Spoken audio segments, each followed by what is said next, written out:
Welcome. Parth, can we get Bhagavatams for our friends and guests here?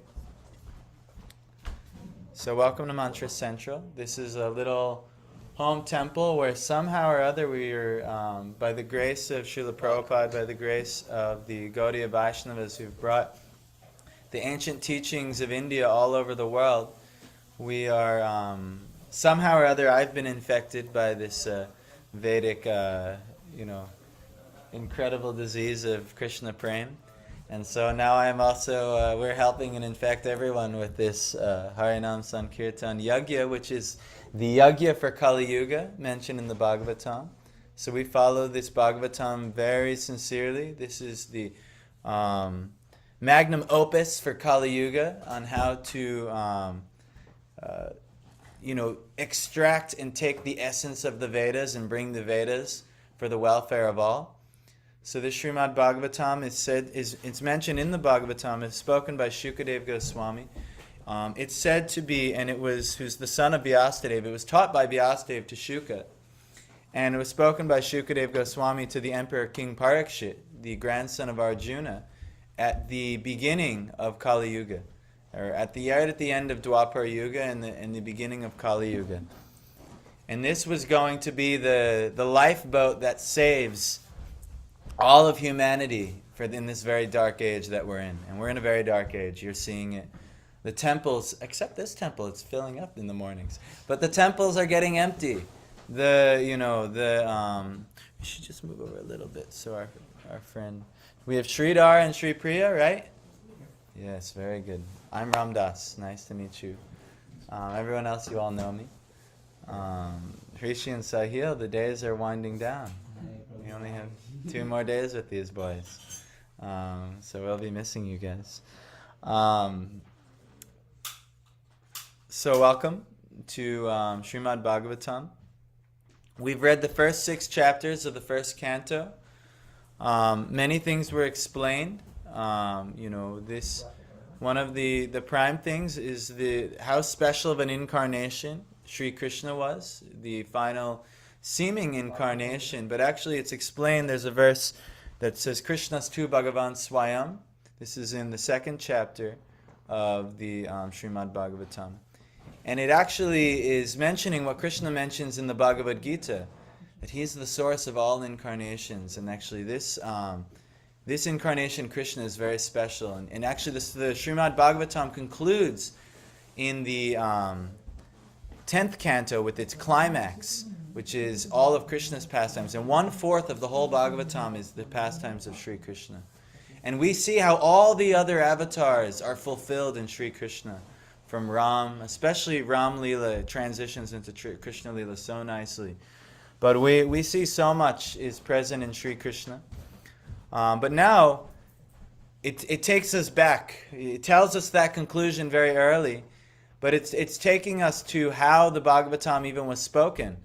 And why Vyasadeva even wrote the Bhagavatam. And it took us to, Vyasadeva was explaining. First, there's a couple stories within a story. First, Shukadeva is going to explain. But what's happening is there's a great yagya in the forest of Naimisharanya. You might have heard of this wonderful forest of Naimisharanya. And thousands of sages, they've gathered, and they're worried about its Kali Yuga. What will the people do in Kali Yuga? They're going to degrade. And they know it. Everyone's degrading. The character of everyone is degrading. Just look at all the political candidates they have in India or America. That's just not... The spiritual essence is lost. The lying, the cheating, the backstabbing, the name-calling. It's all just so... little better in India. Much better in India. But still, the culture of Kali Yuga is degrading day by day by day. People are becoming more and more materialistic. People value things like wealth and bodily vanity much more than actual character, follow of religion, and so on. Dharma is being lost day by day. So that naturally the sages were very worried. They're very worried. They said, so they asked the son of Ramaharshan, Sutta Goswami, they asked him, great sage, you've heard the conclusions of all the scriptures. All of the Vedas are known to you. All of the important Vedas are known to you. Please tell us what we should do in this age. And Sutta Goswami was very fortunate because he was one of the great sages who actually got to be present when the Srimad Bhagavatam was spoken in Mass on the bank of the Ganges in Hastinapur, when Emperor Parikshit had been cursed to die and he had left. He had left his kingdom behind to his son, and he went to go fast until death on the bank of the Ganges, the emperor of the world. This was never before seen. So naturally, all the great sages, they gathered there. They wanted to see what was Emperor Parikshit going to do. So Sutta Goswami was present for this conversation, and he heard the conclusions of Srimad Bhagavatam from Shukadev Goswami. So he was going to tell these sages of Naimisharanya, this is what we should focus on. So he starts relaying the Srimad Bhagavatam, but the sages, they want to know more. Well, how did the Srimad Bhagavatam even get spoken? Who is Vyasa, how did Shukadev learn this Srimad Bhagavatam? And so he begins narrating the pastime of how Vyasadeva was inspired for his final work. You know, this is the final work of the Puranas, the Srimad Bhagavatam. This is the final work of Vyasa. This is his final offering to humanity. Everything he's taken the Vedas and he's dissected them and he's put the most important ones. He compiled the Vedanta Sutra, all of the very important Vedas, but then the final one, he wasn't satisfied. He was sitting on the banks of the, what river was it? It was the Saraswati River. That one is no longer manifest to the eyes. But he was sitting on the banks of the Saraswati, and he wasn't satisfied. So by good fortune, his guru, who is Vyasa's guru? Narad Muni. Narad Muni appeared. And Narad Muni relayed why to Vyasa that you're not satisfied. And the reason why is because you've given so much knowledge via the Vedas. You've compiled Puranas, the Mahabharata, the Ramayana, all of these. Well, Valmiki did the Ramayana, but all of these wonderful Puranas for the benefit of humanity. But you did something. You made a great mistake. You met them where they were at. Most people, they can't take the highest part of the Vedas, the Upasana Kanda. They can only take the Karma Kanda or the Jnana Kanda maybe. But you emphasize so many sacrifices and so much demigod worship, but you didn't give the emphasis on the essence, what everything's supposed to lead to, which is the conclusion of the Bhagavad Gita. What's the conclusive teaching of Bhagavad Gita? Surrender to. And surrender is a process of what? Yes, bhakti. Bhakti. This is the topmost offering you could give. You have given nothing, which is fully in conclusion on bhakti. So give one Purana, give one teaching fully in this top conclusion of bhakti. And that is what Srimad Bhagavatam is. It's fully and wholly and solely bhakti. All tinges of karma, wanting some fruitive reward, or jnana, wanting to get some type of knowledge, worldly knowledge, is completely smashed in Srimad Bhagavatam. And the only goal is the highest goal of the Vedas, the highest goal of Bhagavad Gita, Bhakti Yoga. So Narada Muni, he's explaining to Vyasa, this is the conclusion. And then Narada Muni himself, he tells Vyasa has many questions for Narada.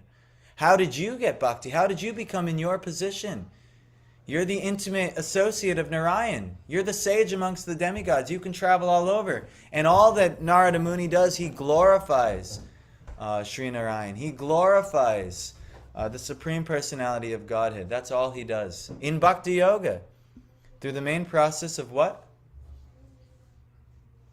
Narad Muni does. What's his main process of bhakti? And the chanting the holy names is a process called what? Nam Smarana. That's not just Nam Smarana. Nam Smarana is there, but what does he do? Singing is what? Kirtan. Kirtan. But in order to do kirtan, some smaran and shravan needs to be there. So he explains the process of how he received the smaran and the ability to do kirtan. How did it happen? In a previous day of Brahma, Narad Muni was not the sage amongst the demigods. He was just a small boy serving his mother. But what happened is, during the Chaturmasya months, it's the Chaturmasya months now, these sages, they could no longer travel due to the monsoon season. And so what happened was, the sages, they stopped by his mother's home to stay. And Narada Muni, he had a single mother, the father was not present. And she cared after them, and she served the sages, and he served the sages with her. But these sages were not ordinary. They were Bhakti Vedantists. They knew the end of the Vedas. They knew the end of all knowledge. And which was that? Bhakti Yoga. So they taught Narada this secret. They showed favor upon him. He was a good boy. He was serving them sincerely. He wasn't like all the other boys who were naughty and wanting to just play, and they didn't have the respect for elders. He had all the prime qualifications, so they gave all kinds of mercy to him. So they gave all kinds of mercy to Narada Muni. And so naturally Narada Muni, he became better and better behaved, and then he actually asked one day after serving them, "Can I honor the remnants of your foodstuff?" So these sages, they smiled and they said, "Yes, you can honor the remnants." And by touching the remnants of these great sages and by honoring them himself, he became incredibly blessed by their mercy. And he started developing all kinds of good qualities. And he developed the ability called Shravan. He became infectious to hear Harikatha, infectious to hear about the names, the pastimes, the glories of the Lord. And then he wanted to hear more and more and more and more and more. And he wanted to share more and more and more kirtan. And more smaran was there. He's remembering. He's able to remember the Lord in every way. So then after those 4 months of Chaturmasya, they ended. We're about to end the Kartik Mas in just 3 weeks' time. And then Chaturmasya will end. Then the sages, they left, because that's what sages do. They go from place to place, enlightening the populace. And Narada Muni was left deeply impacted. And so he stayed with his mother. He had a dharma to serve his mother, but the Supreme Lord had a great mercy upon him. Through a snake bite, he took his mother away. And his mother was taken from Narada Muni. And now a small boy of only 5 or 6 years old. And he's wandering. But because he learned from the sages for those 4 months, he understood that this is a blessing from the Lord. This isn't some bad karma, or this. Everything is mercy of the Lord. This is how the Bhakti Yogi, the vision they see. Even when material things that seem like tragedies are happening, the Bhakti Yogi sees this is the Lord's mercy. So Narada Muni started traveling like the sages.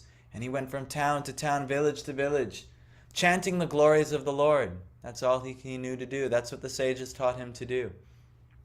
Reciting the glories of the Lord, remembering them and chanting, and especially the names of the Lord. Om Namo Narayana, Om Namo Narayana. Chanting the glories of the Lord. And then eventually, Narada Muni, he traveled all over the place. And he went to a sacred forest, a quiet, uninhabited forest. And on the bank of a lake, he decided to practice his Nam Smaran, his Smaran of the Lord, remembrance of the Lord. He was taught by the sages how to do this process. So in meditation, he was able to remember the Lord. And the Lord appeared, gave him a darshan on the spiritual television or the Agya Chakra. And Narada Muni was in ecstasy seeing the supreme form of the Lord. Some describe he saw Sri Krishna, some describe he saw Sri Narayan. But Narada Muni gets this darshan of the Supreme Personality of Godhead, and he's in ecstasy. He's never experienced an ecstasy like this. All types of worldly ecstasy don't even compare from giving the physical darshan of the Lord. So then Narada Muni, he's in ecstasy, but then all of a sudden, he's beholding the Lord, he's smiling, he's beautiful, he's holding lotus conch disc and mace, and then all of a sudden he disappears. So Narada Muni is in great anxiety. Where has my Lord gone? Where has my Lord gone? And the Lord reveals to him that Narada, in this lifetime, you'll no longer be able to see me. Despite all of your efforts, you'll no longer be able to see. But keep trying. Keep reciting my glories. Keep remembering me. And in the next life, you will have a perfect situation to remember me. So Narada Muni is in anxiety, but he's pacified at least. Okay, the Lord has given me a message. So he does sadhana, like we should do in this life. He does sadhana, and he tried to meditate and recite the glories and the names of the Lord, chanting the Lord's holy names, and doing meditation sadhana practices. And then eventually what ended up happening is he became so spiritualized from within, from practicing his bhakti sadhana, that just when he had cultivated his spiritual body and his spiritual intensity to only focus on the Lord had him give up his body. And in the next birth, he took Narada Muni as his birth. And Narada Muni was given the boon. He was born from Brahma. He could travel all over the universes in space, this planet, that planet, the material universes, the Vaikuntha planets, wherever he wants to go. And Narada Muni, what he does is he always goes to wherever the Lord appears in the universe. Oh, the Lord's going to appear here? I want to see the Vaman incarnation. Oh, the Lord is going to appear here? I want to see Nrsimha, Ram, Krishna, and Narada Muni. But because he did sadhana in the past life, this is it's teaching us what is the process. How do you get your perfect spiritual body? Many of us, we're so materialistic. We're so caught up in focusing on the worldly things. Wife, children, job. We don't even see the higher vision, the higher goal. That we too can be associates of the Lord. That we can see the Lord's pastimes. And the practice is in this world. Meditate on the Lord. Chant His holy names. Remember, Nam Smaran, Leela Smaran. Remember the Lord's pastime, so that in your next life you will give up this body. It'll be a great blessing when you give up this body, instead of an attachment that you're like, no, I don't want to give up my body, and then boom, samsara hits again, and you take another birth. And you have to learn all the lessons again in this world. But don't. Be like Narada Muni. Dedicate your life to bhakti. So this is what we're learning in Bhagavatam right now. So Narada Muni just concluded with Vyasadeva on what he did, and then he went away. So now, Vyasadeva, Shonaka Rishi, he asks the great and transcendently powerful Vyasadeva, or he explains to Sutta Goswami, or he's asking him, he heard everything from Sri Narada Muni, so after Narada's departure, what did Vyasadeva do? So now he wants to know more. This is what sages do. They ask questions. They want to know what to do in life. They need guidance. Even sages, great sages, they need the most guidance. They ask the greater sages. Even if you make advancement, you should not plateau, oh, I know everything now. No, you should find someone with more knowledge. You have enough knowledge to realize someone who has even greater knowledge than you. So let me learn from this person. So this is Shonaka Rishi, who is the best among the sages of Naimisharanya. He's asking Sutta Goswami, who is the best of the assembly, what did Vyasadeva do? So we're on text 2. But before we begin, we will do I did a lot of summary today because we have Sri Priya and Sridhar Prabhu with us here. So we wanted to chapter 7 now we're on. Chapter 7. Page 299. So everyone all together. The mantra that the first verse of the Bhagavatam, the first line is Om Namo Bhagavate Vasudevaya. This was the great mantra given to Dhruva Maharaj by Narada Muni. So I offer my respectful obeisances on the Supreme Personality of Godhead Vasudeva, who is Vasudeva Shri Krishna, the all-pervasive Lord, all together. Om Namo Bhagavate Vasudevaya. Twice more. Om Namo Bhagavate Vasudevaya. Once more. Om Namo Bhagavate Vasudevaya. Narayanam Namaskritya Naram Chaiva Narottamam Devyam Saraswatim Vyasam Tato Jayam Udiraye. I If you want, one of you guys can find the prayers. I lost all my prayers somehow. Before reciting Srimad Bhagavatam, one should offer a respectful obeisances. Unto the Supreme Personality of Godhead, Narayan, unto Narayan Rishi, the supremest human being, to Mother Saraswati, the goddess of learning, and unto Srila Vyasadeva, the author. These are verses from the Bhagavatam. They help us to set the right mood on how to take the Bhagavatam. Shrinvatam Svagata Krishna Punya Shavana Kirtana Vinyantastoy Vadrani Vedunoti Zritsatam. By regular hearing of the Bhagavatam, no. Sri Krishna is the Paramatma, the soul in the heart of each living entity, and the benefactor of the true devotee. Cleanses the heart of material desire of the devotee, who has developed the urge to hear his messages, which are in themselves virtuous when properly heard and chanted.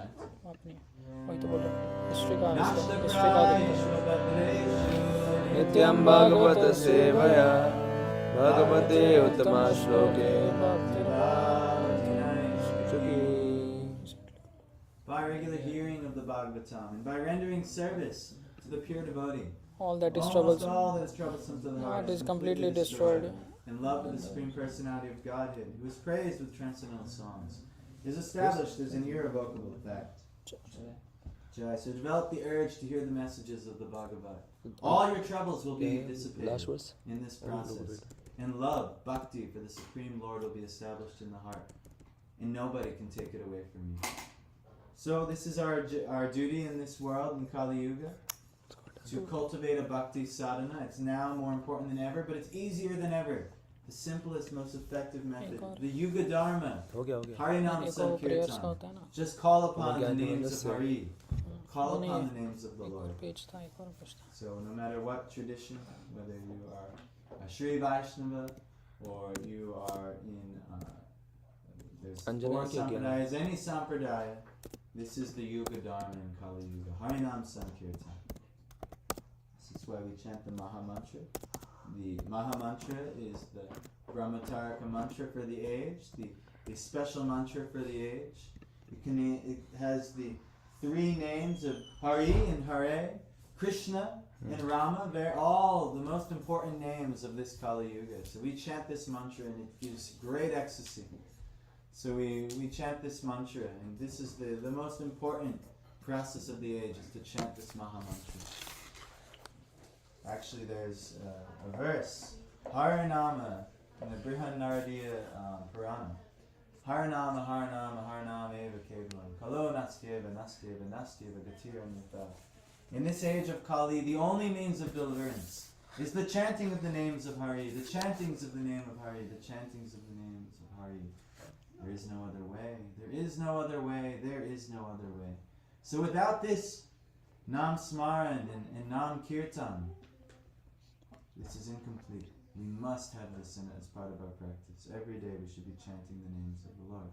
I saw something very nice yesterday.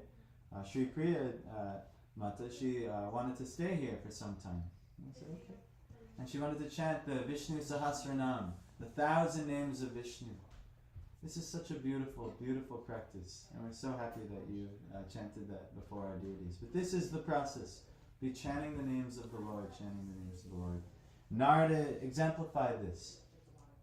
And now we will get to the actual reading of the rest of the Bhagavatam.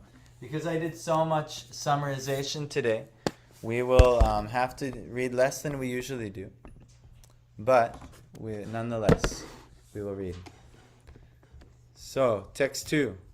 Sutta vacha Brahmanadyam Sarasvatyam Ashrama Paschime Tate Shamya Prasa iti Prokta Rishinam Satravadanaha Sutta Sri Sutta Uvacha said Brahmanadyam on the bank of the river, intimately related with the Vedas, Brahmana saints in the Lord. On the bank of the river, related with the Vedas, Sarasvatyam Saraswati Ashramaha, cottage for meditation. Paschime, on the west. Tate, bank. Shamyaprasaha, the place named Shamyaprash. Iti, thus, Prokta, said to be, Rishinam, of the sages, Satravardhanaha, that which enlivens activities. Translation and purport by His Divine Grace A.C. Bhaktivedanta Swami Srila Prabhupada Ki. Sri Sutta said, on the western bank of the river Saraswati, which is intimately related with the Vedas, there is a cottage for meditation at Shamyapras, which enlivens the transcendental activities of the sages. So, purport, for spiritual advancement of knowledge, a suitable place and atmosphere are definitely required. The place on the western bank of the Saraswati is especially suitable for this purpose. And there is the ashram of Vyasadeva at Shamyapras. Srila Vyasadeva was a householder, yet his residential place is called an ashram. An ashram is a place where spiritual culture is always foremost. It does not matter whether the place belongs to a householder or a mendicant. The whole Varnashram system is so designed that each and every status of life is called an ashram. This means that spiritual culture is the common factor for all. The brahmacharis, grahasthas, the vanaprasthas, and the sannyasis all belong to the same mission of life, namely realization of the Supreme. Therefore, none of them are less important as far as spiritual culture is concerned. The difference is a matter of formality on the strength of renunciation. The sannyasis are held in high estimation on the strength of practical renunciation. So, Jai, this is very nice topic for today. I didn't do this last night, and I feel very bad about this. But let me please glorify the gurus. So, Rishi, please get these. Or Piyush, get them up. They can be found on a new tab if you go to prabhupadbooks.com. We got it. Okay, you got it. Tasya ananjana shalakaya chakshurmitam yena tasmai Shri Guruve namaha. Shri Chaitanya manobishtam sthapitam yena bhutale swayam rupa dadati mayam dadati swapadantikam Vandeham Shri Guru Shri Yudhapad Kamalam Shri Gurun Vaishnavam Cha Shri Rupam Sagrajatam Shagana Lalita Tam Tam Sajivam Sadvaitam Savdutam Parijana Sahitam Krishna Chaitanya Devam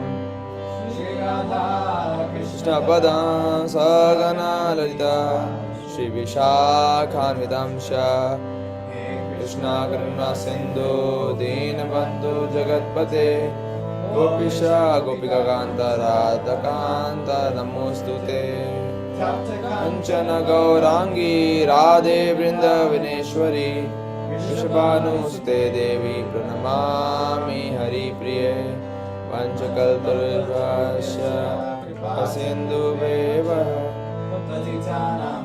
Nebhyo Vaishnavebhyo Namo Namah. Jai Shri Krishna Chaitanya Prabhu Nityananda Shri Advaita Gadadhara Shivasadi Gaura Bhaktavinda. Hare Krishna Krishna Krishna Hare Hare Hare Rama Rama Rama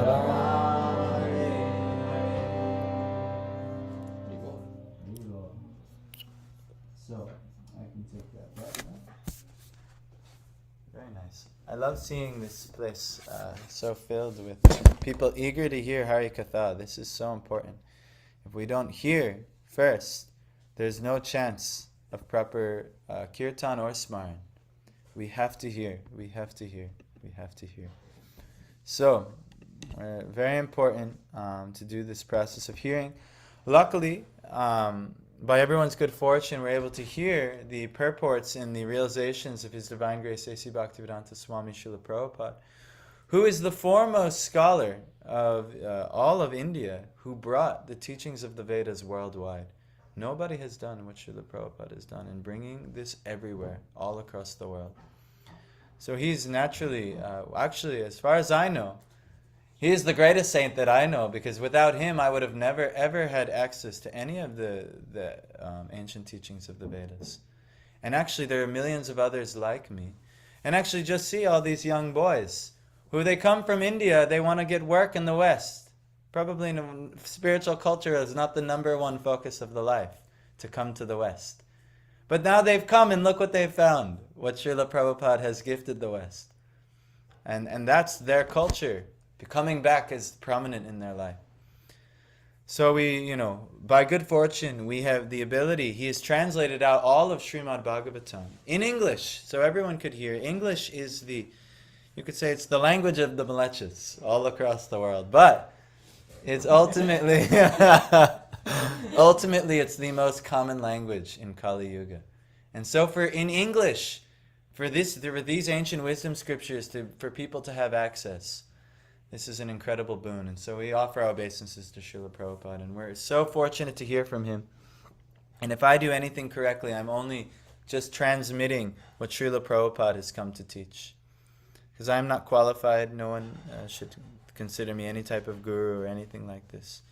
At least not a very advanced guru who can deliver you from the clutches of material nature. But it's my duty as a disciple in the lineage of Srila Prabhupada to disseminate his teachings and to help share them. So that's the humble attempt today. So the translation was, in that place, on the western bank of the river Saraswati, which is intimately related with the Vedas, there is a cottage for meditation at Samya Prash, which enlivens the transcendental activities of the sages. And Prabhupada put emphasis on ashram. You've all heard of Varnashram. It's perverted as the caste system today. But actually, Varnashram was always, and it's mentioned in the Bhagavatam, it's by qualification. You're not born into an ashram. It's what are you qualified for? So, that being said, if your father was a blacksmith, and he was quite good at it, and you're born in a blacksmith's family, good chance that you can be good at being a blacksmith. But if your father is a blacksmith and you don't take any interest in your father's work at all, how qualified of a blacksmith will you be? I won't trust you as my blacksmith, that's for sure. So like this, if you're born a Brahmana, but you don't take to any Brahmanical activities, I don't want your Brahmanical influence on my life, and so on. So this is the real Varnashram is by qualification. So ashram means it's a phase of life, but spiritual culture, a place where spiritual culture is foremost. Ashram means shelter. Shelter from what? The illusions of Maya. This whole world is running under the illusion of Maya. And unless someone has spiritual knowledge at the forefront and is able to give spiritual knowledge, we'll all get lost in illusion and we'll drown. And that's what's happening. In Kali Yuga, everyone is drowning. Doesn't matter what supposed ashram, Brahmin, Kshatriya. The qualifications of the Brahmins and Kshatriyas, it's predicted in Kali Yuga, and they'll go almost down to nothing. So we see this. In the ancient ages, Brahmanas, they could chant mantras and manifest things right there and then. They were almost like magicians. When with the power of mantra, they could, make so many things happen in the world. Now we are losing all of the Brahminical power in Kali Yuga. But, by good fortune, it's the easiest age to practice spiritual culture because now we all rely on Nam Sankirtan. And part of Nam Sankirtan is Lila Sankirtan, Rupa Sankirtan, the names, the forms, the pastimes of the Lord. Guna Sankirtan, the qualities of the Lord. We should share this as best we can. But first we have to do Shravan. We have to hear. So now we're hearing about Srimad Bhagavatam. We're hearing about the importance of ashram. Many of us, all of us in this room actually, are in the Grahastha ashram. Maybe Sri Priya and Sridhar, you maybe are in the phase closer to Vanaprastha ashram. Maybe the retired life. Vanaprastha means go to the forest. No one can practice Vanaprastha practically in this age of Kali. It's very difficult. Actually, in America, it's illegal. You cannot just go live in the forest without paying some taxes. In order to pay taxes, you have to work and maintain some balance. So they force everyone in Grihastha, well, at least Grihamedi ashram. But it's not really an ashram. Grihamedi life. But it's the actual Varnashram system is ashram. Means spiritual culture is the foremost. Whether you're in the brahmachari or a student, ashram. You are to learn the Vedas. You're to learn the secrets of the Vedas. That's brahmachari, student life. Everyone should learn the Vedas. This is the ancient culture. Now, they say, oh, you're in student, go learn material knowledge. So they send them to learn all kinds of material things. But this is not the proper way. There's nothing of ultimate value in here. You should learn spiritual knowledge first. And then use that spiritual knowledge to offer some service to humanity. So you'll find a career, no problem. Everyone has a career. And then at some point, maybe it's like, all right, do you want to stay a brahmachari your whole life? No, probably not. That's not for you. Okay, you take a wife. So you take a wife, and that means you take a career. And so on. And so this is the Grihastha ashram. But what is at the center? We're trying to be an example of a Grihastha ashram. We just had one of our boys finally get a job. His education was complete in the brahmachari ashram here. So Krishna said, fine, you can go off in the Grihastha ashram. I'll protect you. But not until you actually learn the principles of brahmachari. So one of our boys, Rishi, he has gotten his job. But now, those deities on the altar have been bestowed upon him. Jagannath, Baladev, Subhadra. He's to install those deities in his home and make spiritual culture the foremost emphasis of his home. And worship them every day. Offer prasadam to them. Gather the local community like this. And bring them to hear about these teachings. This is Grihastha ashram. Anything else is just enjoying the comforts of home. This is Grihamedi life. This is what 99.9% of people will do. This is what I have done almost all of my marriage life. Until Krishna just kept poking me and punishing me. Because naturally, everyone is being punished in this material world. We suffer. We suffer immensely. We suffer like anything. We don't have to suffer, but Krishna has to poke us. Because we don't know what's best for us. So he has to just give us some poking. He said, please, take something nice for yourself. That's what karma is. It's the poking of the Supreme Personality of Godhead. Just so that we eventually find our way to Him. Everyone in the material world, they're so lost in illusion that they only want to chase Maya. They're Maya dasis. They're servants of Maya. How can I help? Dasi or das, doesn't matter. How can I help propagate the illusions of the material world to everyone else? Here, you want to talk about politics? Hey, let's talk about the latest TV show. Hey, let's do this and that, and so on. The whole world is lost in the illusion of temporary, fleeting things. But no, this is not ashram. Ashram means that there's spiritual culture in the center. And somebody is a leader. And if you want to be a Grihastha ashram, you have to graduate from the academy of being a qualified student. You must have learned from a master. You must have learned from someone who knows. And then you can be in Grihastha ashram. So my hope, Srishi, is that you've actually graduated and actually take to Grihastha ashram. Yeah, maybe the temptation of going to Grihamedi life will be there. I've done it. Me and my wife have fallen into Grihamedi life over Grihastha ashram many times. But by the potency of the spiritual teachers and by the potency of this process, you will enter Grihastha ashram because you will realize how much hell Grihamedi life is. And so you'll realize, I don't want to be in hell anymore. I don't want my life to be a hell. I don't want to just suffer. I want to live with vibrant spiritual culture. I actually want to be happy. I want a chance at happiness. The only way at happiness is under service to the Lord. So take your opportunity, either by force or by willingly. Take it willingly. It's easier that way. If not, the Lord will force you by punishing you through all of the karmic reactions of samsara. We'll all eventually take this thing. So, this is the process. Meghna, how are we doing on time? You tell me. I don't know what the time is. It's 9:07. Or 8:57. What is it? 9:07. What do you think? 9:15? Okay. So this is the process. Entering Grihastha ashram. Vyasadeva was his ashram was on the bank of the river Saraswati. He was primarily very renounced, but he was technically in the Grahastha ashram. He had a wife. Primarily, he was more like Vanaprastha more than anything. But he had a son, and he enlightened his son, and his son went and enlightened the whole world via Srimad Bhagavatam. So, let's read one more verse. Maybe two. Now one. Because there's a long purport. 2 down. Okay. Tasmin sva ashrame vyaso Badari shanda mandite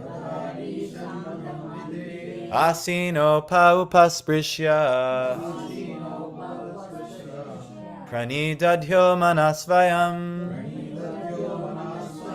Tasmin, in that ashram, Sve, own, ashrame, in the cottage, Vyasaha, Vyasadeva, Vadari, berry, Shanda, trees, Mandite, surrounded by, Asinaha, sitting, Apa upasprishya, touching water, Pranidadhyo, concentrated, Manaha, the mind, Svayam, himself.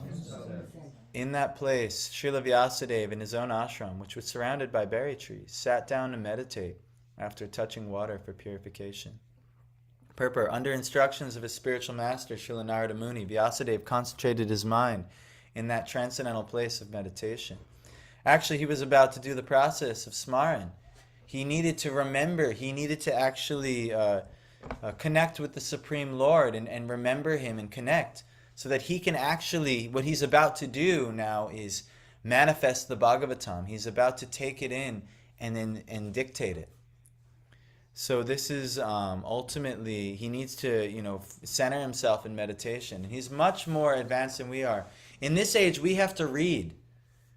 In order for us to remember, we have to read. We can't remember. We might have heard the pastimes of Krishna long ago, but because the memory is so dull in Kali Yuga, we have to read and constantly be reminded. We have to hear. But Vyasadeva, his functions of his mind and his body are so great that all he has to do is focus his mind on what he's heard of the Supreme Lord, and he can bring it into fruition and manifest it. We have to read. So this is our process of doing what Vyasadeva doing, regularly hearing and reading the Shastra. In Kali Yuga, you have to read. We've lost all faculty for the Smaran in Kali Yuga, unfortunately. But by good fortune, Krishna's mercy is still being spread, thanks to Srila Prabhupada, giving us these books in English. And so even me, being born in a meat-eating family, being born in a family totally lost in Grihamedi, sense gratification of the world. And actually, there was, my parents did raise me religious, through the Christian religion. But by and large, emphasis was all on worldly things. Mostly on worldly things. There was, on Sundays, we would go do a spiritual activity for some time. But by and large, that was the emphasis. But still, due to Srila Prabhupada's mercy, somehow I'm able to take. Millions of others like me, Holly is able to take. People from the West, of course, you're all able to take. But you're born a bit more fortunate, where this is more natural to you. But also maybe a little less fortunate, because you might get very complacent. Oh, I know this already. I don't need to take this seriously. Was that you? It's not much difference. You were Christian, now you're Christianian. Yes. Yeah, Prabhupada makes this exact joke. There's a Christian who he chastises Prabhupada. Well, what's your relationship with Jesus Christ? And blah, blah, and he says, Jesus is our guru. But then he says to him, you are Christian and we are Christian. There's not much difference. And so, I heard him, and I'm so this is it's very nice. But thank you, Sahil. So, but everyone has the opportunity, and actually, we see it's whoever is most desperate for it, whoever has the most greed to know the Lord, they will get the Lord. It doesn't matter what body one is in. So, but I will say your body is very favorable to understand the Lord, but it can be less favorable in the fact that you may feel, oh, I know Gita already. I talk to many Indians. I try and hand them all these. Oh, I know Gita already. I'm like, well, why are you not following it at all? I don't say that to them, but in my mind I am thinking, well, why are you not dedicating your life to these teachings if you know it? To know something, there's a difference between jnana and vijnana. Jnana is to theoretically know. Oh, okay, yeah, surrender to Krishna, that's nice. Do karma yoga, do the practice of yoga. Yes, very good. But I want to do this instead. That's just theoretical. To vijnana means you actualize it. All right, I heard this, and now let me actually live by this instruction. Application over realization, application over information. You see, I'm a kavi now. I have some poetry. Realization and actualization over information.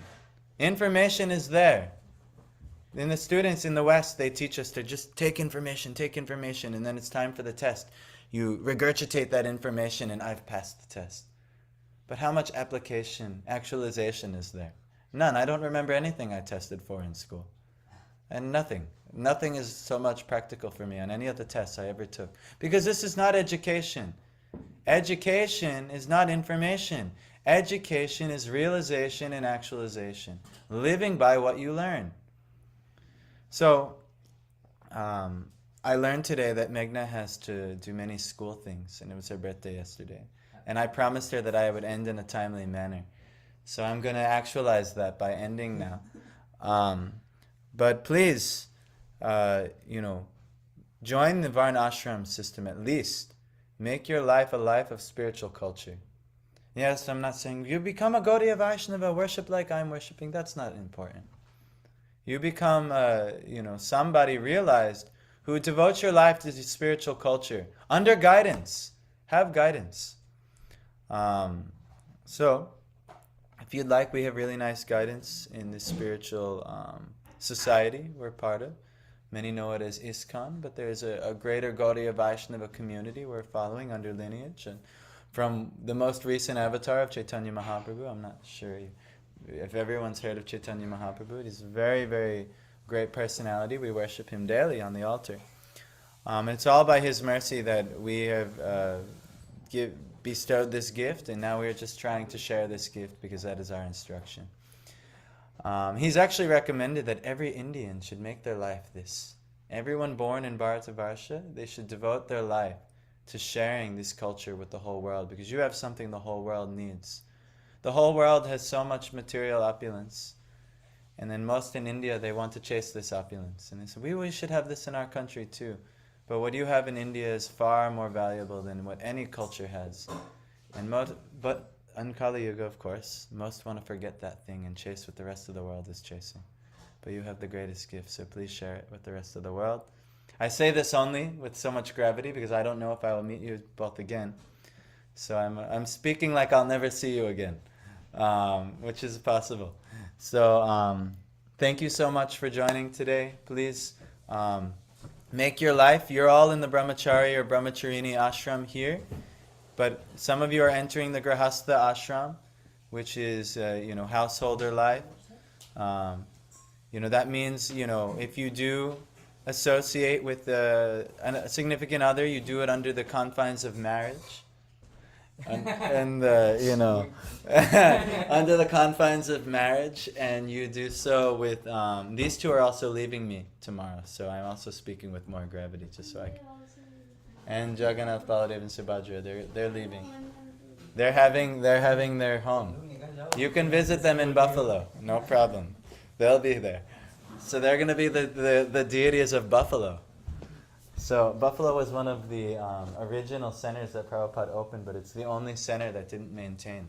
But now Krishna has chosen Rishi to go help reestablish. He already has a devotee Bali, Bhakta Bali in Buffalo. 2 hour, 15 minute? Maybe a little more or less, depending on where Rishi lives. All right, Holly, we'll all go visit Rishi in Buffalo when he has programs. Okay. So, thank you guys so much. They made dosas for everyone this morning, so you guys came on a good day. Parth made a really special breakfast. So again, thank you guys so much. Hare Krishna.